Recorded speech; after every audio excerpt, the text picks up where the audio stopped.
Do you remember how just a few weeks ago I posted a video showing off my new backup PC and said that it was a lot easier to take apart than it looked?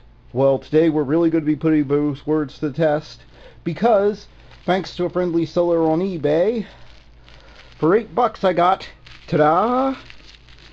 Let me just see if I can get it out of the package. Ta-da! Ta-da! A 3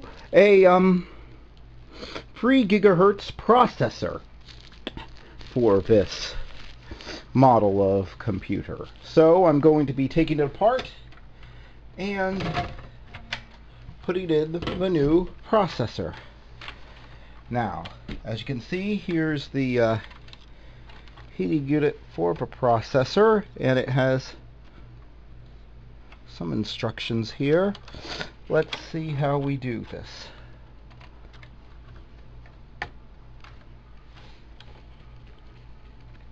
Does it want me to take out the floppy drive cable here? Well, I suppose it's no loss if it doesn't work. It's not like I'm going to be using a floppy drive in the near future.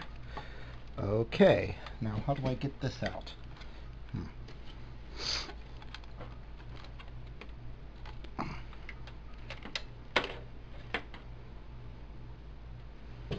Oh.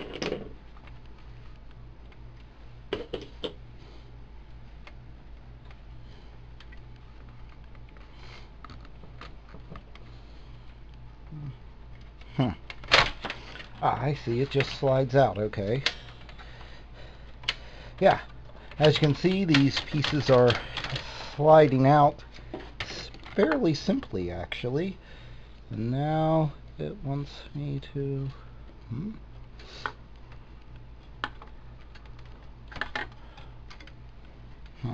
Doesn't seem to be moving. Well, I see. There are 2 screws down here you have to get. And wouldn't you know, they're the only ones that require a larger... Yeah, they're the only screws in the entire setup that require a larger screwdriver than I happen to have with me at the moment. Just a second. 257. 257. 1, 2, 3, 4. Okay, now that we got the right size screwdriver and I unscrewed those screws, we can proceed to the next step, which is to take out the hard drive. Like so. Then we just reach down under here. Ooh, it's a lot of alright, and then trying to get this isn't quite like here, there it goes. Alright, yeah. Now let's be careful with this and get this in the right way. Fortunately, these 2 little grooves here, see, make it easy. See these grooves? Hope you can.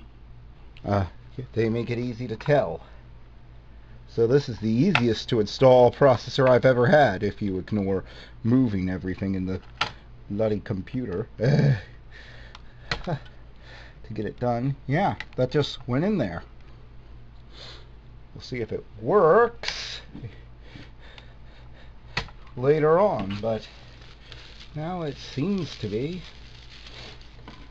Alright, so then I guess I just redo the steps here.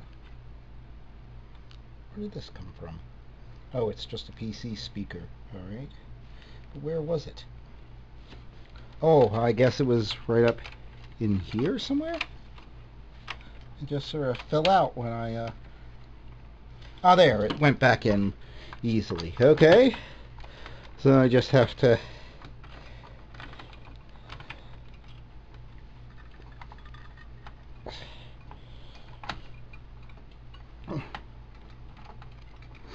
glue everything back in. Now you can see why I time cut around this the first time. Because screwing things in is boring.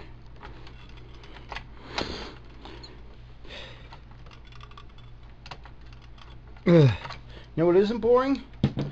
Watching the ridiculousness as DC fanboys get the call for Wonder Woman to get Best Picture just because it got some decent reviews. They finally got one decent movie, and hey, I'm a DC fanboy, but come on, you get one good movie, and you're already calling for Best Picture nominations and all this other stuff? I mean, come on. That's going a bit overboard, isn't it? Don't tell me it's about feminism or anything like that. There have been female superheroes on the screen before. Just because the movies weren't good doesn't mean that they shouldn't count. I mean, that's disrespectful to the actresses and their hard work, isn't it? Whatever. This is why I don't get involved in gender politics and stuff like that. I just try and get this. I really want to get this back into place, but it seems to be getting stuck instead. Or do I have to? Does it go in this way? Nope. Nope. And nope. Alright, I have no idea how I had this plugged in before. I'm not too proud to admit it.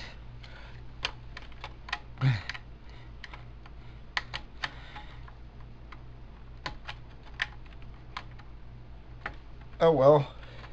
I tried a couple of floppy disks, and despite reading the floppy drive, Windows 7 won't read the floppy disks anyway, so there's some confusion for you. Windows 7, it'll read floppy disk drives, but not floppy disks. But yeah, there we go. Got everything into place, good and solid, good. Then I just have to put the lid on.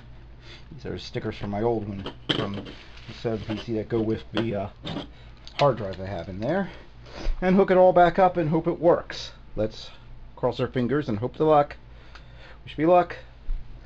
We watch this video later. Yeah, that means I got it turned on. So, hope you found that informative and helpful.